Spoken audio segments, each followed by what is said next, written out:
একটা সময় অনেক কিছু নিয়ে চিন্তা করতাম, কিন্তু এখন আর এত কিছু চিন্তা করি না। যা হবার হবে।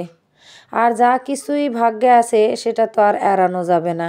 যত কিছুই করি না কেন, চিন্তা করি না কেন, বা যাই কিছু করি না কেন। আজকে একটা আপুর সাথে অনেকক্ষণ কথা হইল। তো আপুটা বলতেছিল মানে খুবই আফসোসের সহিত যে সারা জীবন এত কষ্ট করলাম কিন্তু ছেলে মেয়েই মানুষ করতে পারলাম না। তারা কেন জানি এখন আর আমার কথা শোনে না। আমারে মানে আমি যে এত তাদেরকে একটা কথা বুঝেই বলি, তারা কেন যেন মানতেই চায় না। তো অনেকক্ষণ তার কথাগুলো শুনলাম।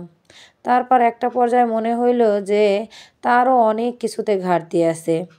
সে যখন কাজ করত, টাকা ইনকাম করত, সবই ঠিক ছিল। কিন্তু ছেলেমেয়েদেরকে যে সঠিকভাবে গাইডলাইন দেওয়া, বুঝাইয়া একটা কিছু বলা, কিংবা একটা কিছু মানে তার কাছ থেকে যে শিখবে বা সেই রকমের সে কখনোই সময় দিতে পারে নাই। তারপর আরেক দিকে আবার চিন্তা করতে গেলে দেখা যায় সে সময়ে বা কখন দেবে। তারও তো কাজ করতে হইছে, টাকা ইনকাম করতে হইছে। দেখা যায় ২ টা ছেলে-মেয়ে রাইখা তার হাসব্যান্ড আবার অন্য জায়গায় বিয়ে করছে। দেখা যায় সেই সংসার নিয়েই তার মানে হাসব্যান্ড পইড়ে রইছে। আর এদিকে ২ টা ছেলে-মেয়ে নিয়া তাকে তো অনেক পরিশ্রম করতে হইছে। টাকা ইনকাম করতে হইছে। এদিকে সে টাকা ইনকাম করার জন্য প্রতিনিয়ত যুদ্ধ করতে শুরু করে দিছে। আর এদিকে ছেলেমেয়েরা অন্য মানুষদের সাথে চইলা মানে সঙ্গদোষে যেটা বলে না সেইটা। সঙ্গদোষে তারা খারাপ হয়ে গেছে। তবে আমার একটা কথা যে ছেলেমেয়েরা যে বন্ধু-বান্ধবের সাথে চলে ফেরে সবই ঠিক আছে। কিন্তু আপুটা বলল যে তার ছেলেমেয়েরা যদি ৳১ চাইছে সে সেইখানে ৳১০ দিছে।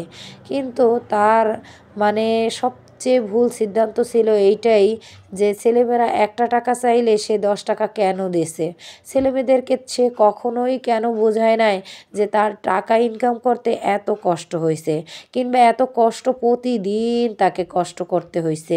এই জিনিসগুলো যদি ছেলেমেয়েদেরকে সে বলতো, শেয়ার করতো, কিংবা তারাও মানে বোঝার চেষ্টা করতো, বা ছোটোবেলা থেকে তাদেরকে যদি এই জিনিসগুলো বুঝাইতো যে ৳১ ইনকাম করতে যে কত কষ্ট, আর বাস্তবতাটা যে কত কঠিন।